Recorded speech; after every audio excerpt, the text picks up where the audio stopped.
राधे राधे दोस्तों, पहले आप ये वाली वीडियो देखिए। आ गई माई काल का काल, आ गई माई काल का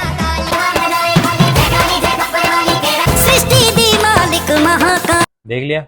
अब ये वाली वीडियो देखिए। किसी के ऊपर भूत आना, किसी के ऊपर हनुमान जी आना, बड़े बड़े सुम्म जैसे दैत्यों को पकड़ करके केस और घसीटते हुए सी दुर्गा माँ ने उनका विनाश किया। ऐसी शक्ति तुम्हारे पास शरीर में आ जाएगी, तुम समझ पाओगे? देख लिया? आप किसी के बहकावे में मत आइए। आपने सुन ही लिया है गुरुजी ने क्या बताया है। गुरुजी ने सही बात बताई है। कभी भी माँ काली किसी में कभी प्रकट नहीं होंगी, क्योंकि उतनी साधना हमारी नहीं है। माँ है वो, पूरी जगत की जननी, पूरे ब्रह्मांड के जितने भी जीव जंतु हैं उनकी माता है वो। और उनकी पावर कितनी होगी, उनकी शक्ति कितनी होगी, वो ये वाला शरीर सहन कर पाएगा? माँ जगदम्बा अम्बा पाने के लिए बहुत भक्ति करनी पड़ती है, उनका नाम सिमरण करना पड़ता है, उनसे प्रेम करना पड़ता है। माँ है वो, उनको आप प्रेम से बुलाएंगे तो कैसे नहीं आएगी, आप ऐसे बुलाएंगे तो ऐसे नहीं आती है माँ। और माँ कभी भी बलि नहीं मांगती है, वो पूरे जगत की जननी है, इसीलिए उनको जगत अम्बा कहा जाता है।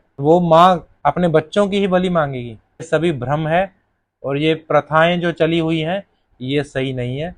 आप सतर्क रहें और हमेशा भगवान का नाम लीजिए, उनका नाम सिमरण कीजिए। यही आपको पार लगाएगा और यही आपके सभी दुख तकलीफों को खत्म करेगा।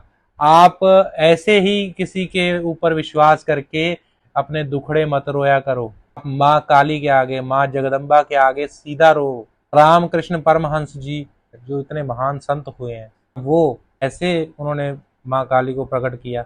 रामकृष्ण परमहंस जी का चरित्र कभी आप पढ़ के देखिए, आपको पता चलेगा कि माँ काली को प्रकट कैसे करना है। उन्होंने माँ काली को प्रकट किया, जो माँ को बोला वही माँ ने बन के दिखाया। माँ को उन्होंने बोला कृष्ण जी का रूप लीजिए, तो माँ ने कृष्ण के रूप में उनको दिखाया। वो माँ रामकृष्ण परमहंस जी के साथ में उनके हाथों से खाना खाती रही है। वो है जो माँ को प्रकट कर सकते हैं, ऐसे माँ प्रकट नहीं होती है। वो जगदम्बा को आप सीधा, वो माँ काली को आप सीधा प्रकट करेंगे ना, अगर उनका नाम सिमरण करेंगे तो वो आपसे आपसे जरूर मिलेगी, आपसे प्यार करेगी। और ऐसे जो आप भ्रम में पैदा होके लोगों के पीछे भागते हैं ना, माँ काली प्रकट हो गई, ऐसा कुछ नहीं है। और हमेशा अपना दिमाग यूज करिए और हमेशा नाम सिमरण कीजिए। जय श्री राम, राधे राधे।